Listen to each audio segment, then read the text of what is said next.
একটা টুনি পাখি জঙ্গলের চারিদিকে খাবারের খোঁজ করতে থাকে, কিন্তু টুনি পাখি কোথাও কোনো খাবার খুঁজে পায় না।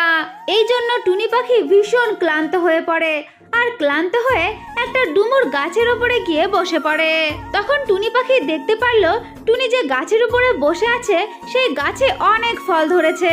সেই ফলগুলোকে দেখে টুনি বড্ড খুশি হয়, আর খুশি হয়ে বলতে থাকে, আরে বাহ, এই গাছে তো অনেক ফল, আমি শুধু শুধু এদিক ওদিক এত খোঁজাখুঁজি করছিলাম আর আমি কিছুই খেতে পারছিলাম না। এখন দেখো এই গাছে কত ফল, এখন আমি এখান থেকে কিছু ফল খেয়ে আমার পেটটা ভরিয়ে নিই। এই কথা বলে টুনি পাখি সেই ডুমুর ফল খাওয়া শুরু করে, কিন্তু খেতে গিয়ে দেখে সেই ফলগুলো এখনো পাকেনি। তাই টুনি পাখি খাওয়া ছেড়ে একা একাই বলতে থাকে, আরে এই গাছের ফলগুলো যে বড্ড কাঁচা আর টকের জন্য খাওয়াই যাচ্ছে না।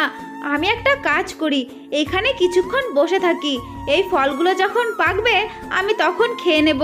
শুধু শুধু এদিক ওদিক ফল খুঁজে আমার সময় নষ্ট না করাই ভালো।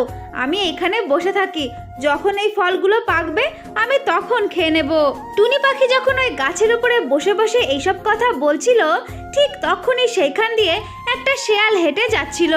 তখন ওই শেয়ালটা টুনি পাখিকে দেখতে পায়, দেখে সে গাছের উপরে চুপচাপ বসে আছে। এই দেখে শেয়ালের মনে একটু সন্দেহ হয়, তাই শেয়াল টুনিকে ডেকে বলে, আরে টুনি, ও টুনি, তুমি ওই গাছে ওরকম চুপচাপ বসে আছো কেন? কি মতলব তোমার, বলো তো শুনি?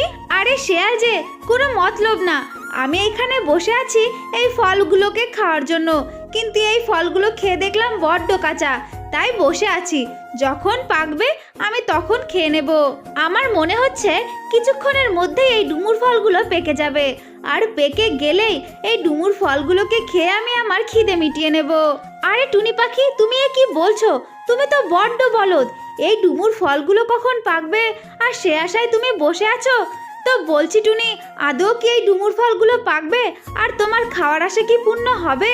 এই কথা বলে শেয়ালটা হাসতে হাসতে সেইখান থেকে চলে যায়। আমার ছোট্ট বন্ধুরা, আমরা এই গল্প থেকে যে নীতি কথাটা শিখলাম সেটা হলো, যারা ভবিষ্যৎ সুখের আশায় বর্তমানে নিষ্কর্মা হয়ে বসে থাকে তাদের শেষমেশ পস্তাতেই হয়। তাহলে ছোট্ট বন্ধুরা, কেমন লাগলো আমাদের এই গল্পটা?